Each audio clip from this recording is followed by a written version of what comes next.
U.S. policy toward radical, violent Islamic groups and movements. Are we missing something? Modern political religious movements combined with globalization and increased migration have increased U.S. awareness in light of 9/11. Perceived security risk associated with radical movements and violent extremist groups have served to cause knee-jerk reactions based on limited understanding of Islam and the modern political representation of the religion. U.S. policy has historically been vague when addressing Islamic radical groups and as a result often been misunderstood, resulting in misdirected resources essentially contributing to the issue. Often, this provides an even larger narrative for more violent groups to emerge. The purpose of this analysis is not to specify or recommend a specific policy toward any religion or peacefully religious-backed political movement.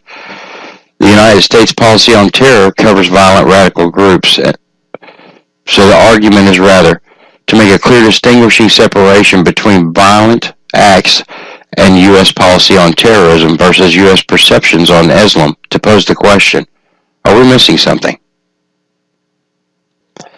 Current U.S. policies represent frustration and desperation in the wake of 9/11, from a lack of progress and to a great degree further disassociation from the Islamic world. Intelligence agencies struggle to gain trustworthy sources to discern friend or foe in embattled areas. Strategic drone strikes only seem to further poisonous vitriol in the narratives derived by despotic leaders that seek to hijack Islam for whatever cause they deem appropriate. Various state and non-state actors overwhelmingly task security professionals to continually assess and reassess the ever-changing dynamics that are driving the core issues, with no clear partners in the region due to instability and political unrest. Virtually dozens of variations of religious political groups are all challenging the sovereignty of nation-states, all claiming to be the sole voice of Islam. The culmination of these elements comprises a serious challenge to maintain security and threaten to destabilize governments in multiple regions. Why is it important for U.S. policy to make a clear distinction between Islam and radical violent groups?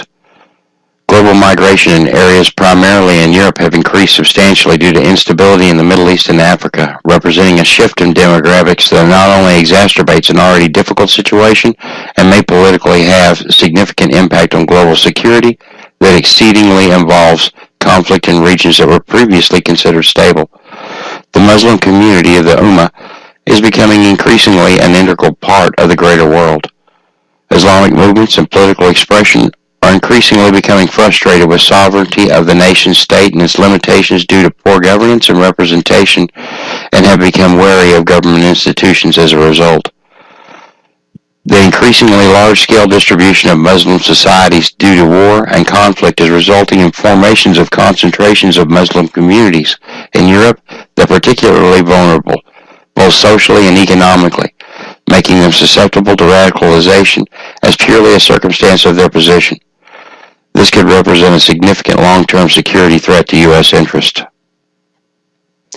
Islam is not a violent religion. The Islamic terrorists we refer to today are arguably a new phenomenon. Radical Islam is a fringe interpretation of Islam, and the majority of Muslim communities feel that it should be condemned due to its violent nature. So how did we get here? Islamic power has traditionally been split between the caliph or the leader and the ulama, or the scholarly body used to keep the caliph in check under control. These were stabilizing forces that brought Islam into harmony. In modernity, the international system is based on the state sovereignty as the ultimate authority. This allows religion to be relegated to a reflection of the state entity. This makes it vulnerable to manipulation of the state leader and virtually any non-state terrorist group that might seek to exploit it. The problem is that there is no international authority such as the ulama in modernity to provide a central voice to Islam and put some of the despotic leaders and terror groups' narratives into check. How do we empower moderate Muslims to retake the Ummah? The U.S. should promote the empowerment of a moderate voice for the global ulama based on the respected Islamic institutions, a voice that transcends the borders of the nation-state international system. This is not as strange as it sounds. The The Holy See, which is a religious institution, was granted non-state observer status by the United Nations in 1964. The ulama could balance out the Muslim nation-state leadership in the equation by allowing the leadership of the state to remain secular and pursue the social and economic benefits through trade and industry for their own benefit independent states, and to work to denounce misinterpretations of Islam and prevent it from being hijacked by despot leaders and terrorist groups. This could also help to divert a great deal of funding over time from terror groups as well. As moderate Islamic forces become more influential on the Ummah in the form of aid and social programs as well as religious guidance, they would also begin to absorb funding currently destined for terrorist groups.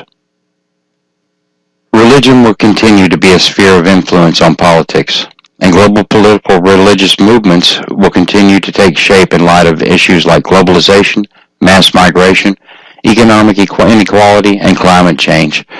But if we form a commitment to gain a better understanding of Islam and encourage moderate Islamic religious leaders to work with the global community at large to serve as an authority to define Islam in its evolving modern form, and to denounce acts of violence and radicalism as fringe interpretations, perhaps one day, over time, we will find that we have far more in common with Islam than non-religious communist or fascist political movements.